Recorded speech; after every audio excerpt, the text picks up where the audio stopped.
Welcome, everyone, to the Asian Voices Radio podcast, where you'll find real Asian American conversations about all things, including the topics you were too afraid to ask your Asian parents.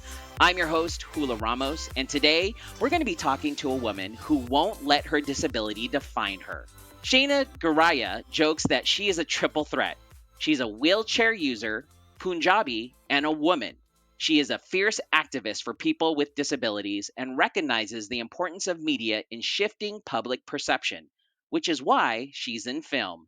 Please help me welcome Shaina Garaya to the show. How are you doing today, Shaina? I'm doing great. Thanks so much for having me on. No, it's my honor. To be honest with you, I appreciate you being on because I myself have a daughter who has a disability. Not quite like your disability, but a disability nonetheless, which I'm noticing as a parent, I am definitely hindering her from just being herself. And so I'm glad you're on the show because I'm here to have you educate people like me. So I'm so stoked you're Definitely. here. No, thank you so much. Yeah, I'm just really excited to get started. Yeah, no, absolutely. So let's start with that. So tell us about your journey starting up, growing up in the US. Yeah, definitely. Okay, so I had a really interesting upbringing. I was raised here in California in like a tiny suburb called Elk Grove, where I had a pretty hard time fitting in, but it wasn't Hmm. for a lack of trying on my end. So my mom is from England and my dad is from India, so two immigrant parents. And on top of that, by the age of 5, I was a wheelchair user. And so I really struggled with all of these identities and like figuring out where I fit in. I remember trying to like offset my Indianness by hoarding Barbies to get friends to come over. And then I know it was ridiculous. I was like trying to assimilate with the culture. Right. And like to make myself more feminine, I got my first wheelchair in hot pink, which was like way too much. Um,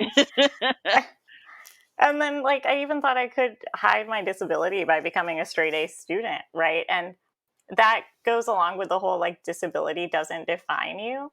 And that's a Right. phrase that I have a complicated relationship with that phrase because on the one hand I'm not only my disability, but on the other hand I've learned to own that identity because it does define a big part of my life. And I think that by shunning that identity or by saying I'm more than that identity, I kind of also feed into ableist notions of like not wanting to talk about disability or not wanting to see disabled people as disabled, instead wanting to see them as special. When in reality, calling us special just like swerves around the problem or swerves around our identity, sorry, not the problem, um, and doesn't allow us to actually address our condition and the inequities in society. So like I hid my disability by becoming a straight A student, but like part of getting those grades meant I had to read a ton of books. And so I did end up falling in love with like escaping to fantastical lands. And I got the spark to write because I'm a writer. Now I am. When my family traveled during my summers off in middle and high school. So I built worlds based on these countries, but mine were way better because they were accessible with heroes in wheelchairs. It's funny that you say this. Having a daughter, as I mentioned, who has an intellectual disability is kind of Hmm. what she has. We're told, listen, your child has a special need.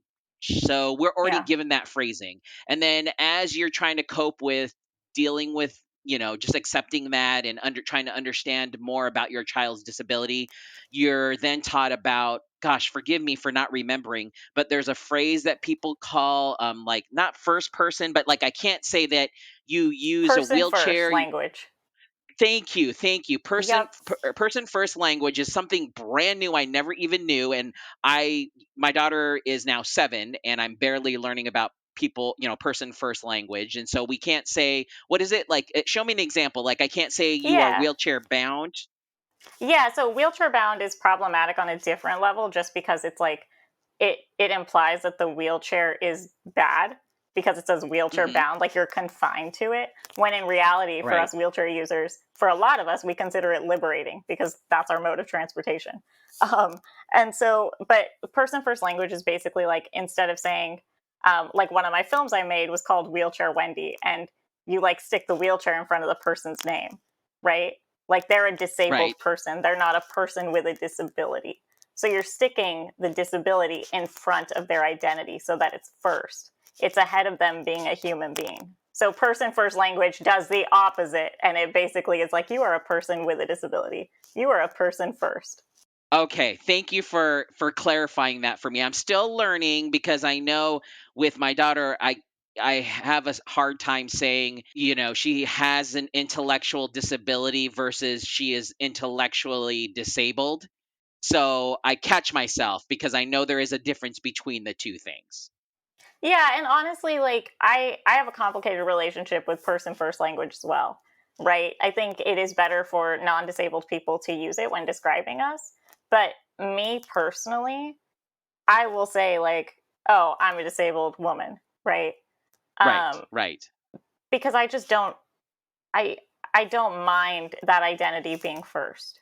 No, I appreciate you saying that because I know a lot of people that have disabilities have always said, "Dude, don't worry about the proper language." But then you do run into those that tell you, "Hey, hey, hey, make sure you're using, the person first." And so it's back and forth that I get that. But let me go even rewind a little bit more. How did you end up with having to use a wheelchair? Yeah, yeah. So it's funny because like everybody expects like this grand story, right? And when I was a Right. kid, I used to get asked it so often in elementary school, right? In kindergarten and in first grade. And I used to make up these like ridiculous stories of how it happened because I just realized how uncool it was about how it actually happened in my life. Um, and so basically I was just born with it. Like it was always going to happen. So like by the age of 2, everyone knew that as soon as I kind of started walking, I wouldn't walk for very long. And so by the age of 5, I was a wheelchair user. So I really don't know life other than being in a wheelchair. Oh, well, yeah. What's your condition? Yeah, so I have spinal muscular atrophy, and I always forget to say that because I just assume that people know. No, that's fine. That's totally fine. No, it's something. And can you describe that condition for those that don't know? Yeah, it basically. So I'm an electric wheelchair user because my muscles are weak and I can't like push a manual chair. And it basically just means that I'm just pretty weak. Like I can lift about 2 pounds. Um, I don't have much leg movement. Um, Right. and so, yeah, that's about it. Okay. No, you remind Yeah. me of a really good friend of mine that I used to do a lot of work with folks at Rady Children's Hospital here in San Diego, and she had what was called brittle bone syndrome. I don't know if you've ever heard of Mm-hmm. that. Yep. But it sounds very similar with her condition. I know that she can shatter, her bones can shatter pretty easily, and so she also is in a wheelchair and uses an electric wheelchair for her purposes. So you just have always been in the wheelchair, and growing up for you. Obviously, that's the spotlight. People notice you first in the wheelchair. Was it fairly easy for you going to school and growing up? I would say yes and no. I think a big part of like my elementary and middle and high school was me fighting against this like perception of otherness. And Hmm. again, like I said, I tried to hoard Barbies. I tried to assimilate as much as I Right. could. And part of that, like it got worse. In elementary school, it was just about buying toys. But in middle and high school, it was about like being the best student to the detriment of Right. my health. Um, and so, like, I would overwork myself because as someone with spinal muscular atrophy, I don't have as much energy as, the average or the non disabled person, the average non disabled person. And so I would work like 5 times as hard and, to get that GPA and to just prove people wrong. I think that's ultimately my Achilles heel is that whenever somebody doubts me, which happens all the time as a wheelchair user, I prove Right. them wrong. I just do that. And so That's really, I struggled in, my lower grade levels, but then that all changed when I chose to attend undergrad at Sacramento State University. Um, I Right. didn't have an accessible desk to sit at in most of my classes, and I was shocked. So I also noticed that like other students with disabilities weren't being accommodated, and I just knew I had to take action because my rage was just like unbridled at that point. Um, so I made my first attempt at a film documenting the discrimination by sticking a GoPro on my wheelchair and filming for about 6 weeks straight. And like I had a cover over the GoPro. Nobody knew it was recording. It was done in secret because the college wasn't quite supporting that vision at the time. Right. And I was really open about my personal experiences as well. And so when I did show the film, Sacramento State actually embraced it. The administration embraced it, and there was huge change brought about on campus. And it launched me into their news cycle. And that made me realize like, not only could I make films, but my perspective was needed. So that's what set me on the path of storytelling as a career. I love that, and you used your power for good. Yeah. Obviously, making sure that those that weren't heard are now heard. But let me ask you, and I mentioned this prior to us even starting this podcast. For my daughter, she is half Filipino and she is half Hispanic, and both cultures are very much into catering to their children, and we're very, I guess, the best word to describe it is we're very overprotective Yeah. of my daughter, and Hmm. and I know as a parent it's probably stifling for her and probably something she doesn't need from us. But I mean, convince me, tell me to like chill out. Like, what as a parent, or even parents that are listening that have children that have disabilities, what can we do to make it easier or better for you? I think number one is education. Right? And like you're doing it, who like you're probably like Googling things online, trying to figure it out. But Hmm. be careful about who you get education from.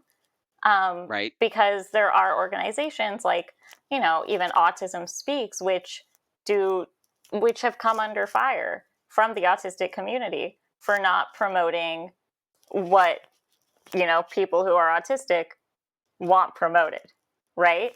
And so it's like, Right. look at activists page, look at what people who have your child's condition are also doing and are also fighting for, so that you can be an advocate at that level and also put that in your child's life, right? And so one of the things for me personally is that my parents were great, but I think the thing is they kind of treated me like I wasn't disabled when I started proving myself, like by getting great grades. Um, Hmm. and that can be a double edged sword, because on the one hand, it made me feel really good because it's like, they don't see me for my disability. I did it. Like, I proved it. But then Right. on the other hand, it's like, I'm disabled. There are things that are different about me and things that I need I need help with. And so it is a double edged sword, and you have to acknowledge both. You have to acknowledge that your child is more than their disability, but also still that they have limitations. And instead of being like, how do we overcome those limitations or how do we protect them from those limitations? It's just how do we support them to be the best versions of themselves? And so my parents, like, I went to film school, right, which is totally untraditional for an Asian family. My dad works Right. in trucking. Yeah, my dad works in trucking. My mom, after I was diagnosed, worked as a para educator. Um, and so I wanted to move out of my small town and go to USC, and I had all these big dreams. And honestly, I think if I was going to a sub, not if I was going to a college that didn't have a big name, Hmm. I don't think I would have been as supported. But because I went to USC, I was very supported by my family. My dad always wanted to be a Bollywood actor, so he was like thrilled. Um, he was like, "Well, man, maybe you can go to India and make a Bollywood film." Um, and so, like, they have been so accepting, and I had a very kind of untraditional college journey for my MFA because I was away from home. Um, I need caregivers for some aspects of my life, and the state laws are pretty horrible. I'm not gonna like sugarcoat it; they're awful, and they don't give 24-hour care, and it's also just really Right. hard to get um, consistent caregiving. And so my Oh mom gosh, say that actually, louder, please, for those in the back. yeah, it's really hard to get consistent caregiving. Like, even if you have 15 hours of care, there's no guarantee that you're going to have 15 hours of caregivers coming in. Like, it's a broken system. And so my mom actually moved with me into my dorm, and she kind of became like the college mom where my friends would just come over and like they'd get a good meal to eat. But it was a great experience, and I am thankful and privileged that I was able to have that experience, because a lot of people with disabilities do not have that privilege. And it's criminal, it is ridiculous that that much had to happen just for me to receive an equitable education. Like, there was a report a couple of years back about a mom who moved to one of the colleges to take notes for her son who had a disability. And she was given an honorary diploma and congratulated on the news. And I was like, no, good for her. Like, thank you for her. But also, your system is broken. That college should have provided a note taker. That is a shame on that college.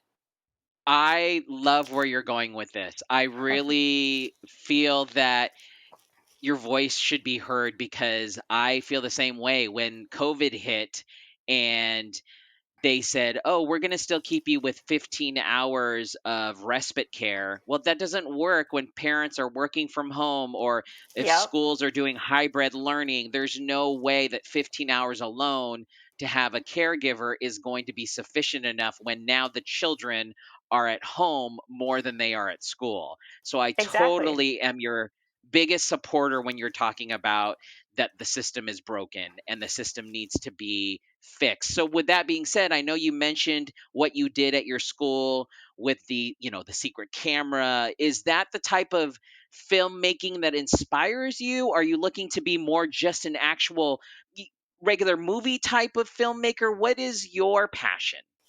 That is the $1 million question. No, so I love dabbling in uh, anything filmmaking, right? I really do. I have moved away from the documentary space. When I entered Mhm. USC, I really embraced my raw truth as a person with a disability. And I found that, to me, that translates into dark comedy specifically. Uh, just because, it is what it is. I like to give this example. People ask me why I like dark comedy, and I'm like, look, I don't know how many times I can like speed past someone and somebody's like, oh, I'm going to give you a ticket for reckless driving, right? In my Oh wheelchair, right? And it's gosh. like Wah so wah. cringy. And it's like the dark comedy, the humorous version of it would just be that. And I just laugh and that's it. But the dark comedy version is that I go back and I run that person's foot over. And that to me is funny. That to me is tearing down the ableist construct that keeps us all oppressed. And so, really, that's what I discovered at USC. That was my voice. It was making quirky, fantastical, and bold content, but not only Mhm. about people with disabilities. I am making content that embraces diversity and explores intersectionality.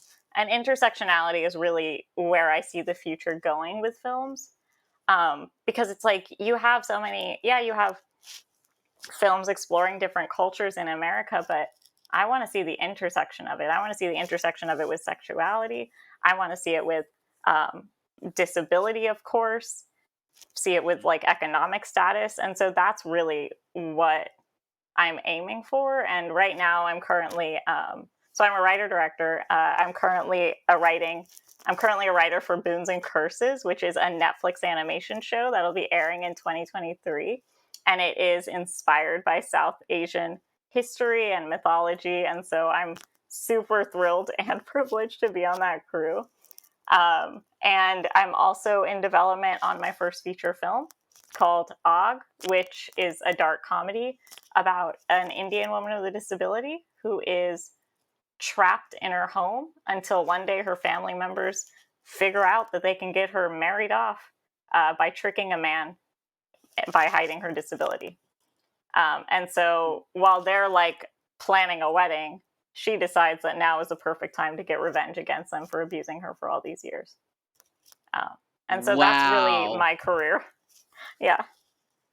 I love that. I am so excited to see because I know that with Netflix, there's a lot more animated series that seem to be coming out, or I don't, maybe that's just something I'm noticing, but Hmm. I'm excited to see. I'm very sarcastic. I love the dark comedy. And I'm excited to see what you bring to the table because I feel like you can shed a light on something that really hasn't been talked about, or maybe that people are like, ooh, we shouldn't talk about this because that may be stepping over the line. But you having a disability, you're like, you know what? Let's step over the line and just even crush it if we can.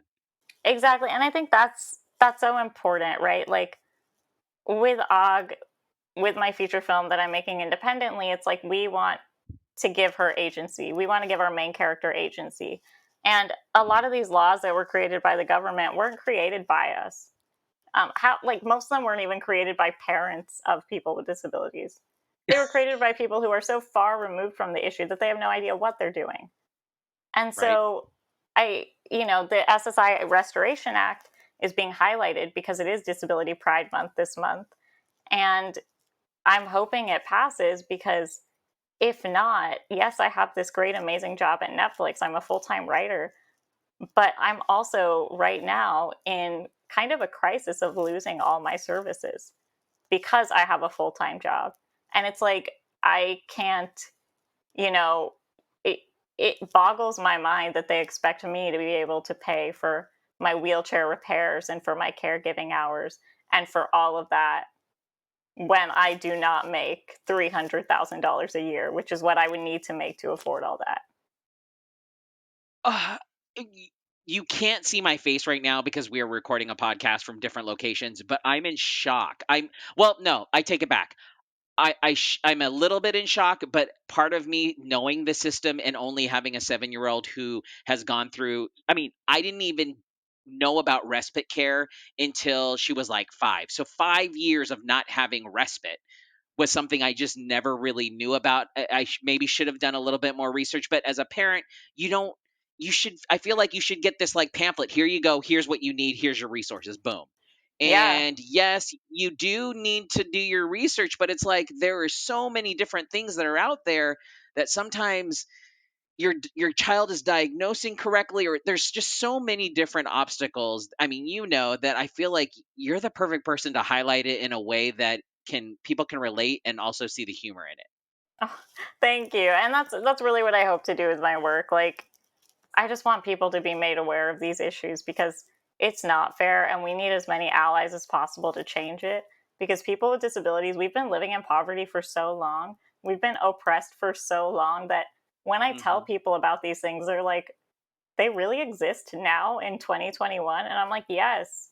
People just don't want to shine a light on it because disability apparently isn't glamorous in the mainstream media. And so we are seeing a big shift with that. And it all starts with entertainment. Honestly, it does. I agree with you. I think the more that it's out there in your face and almost to that point where you're making it aware in an entertaining way, but then it's also thought provoking because people are like, wait a minute.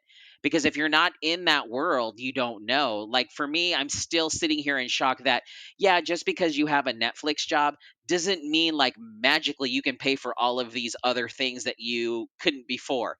Like that just Yeah, makes zero sense in my brain. I'm trying to calculate how is that possible that you had these different things that were aiding you and now because you have a Netflix job, you don't need that stuff anymore. What are you talking about?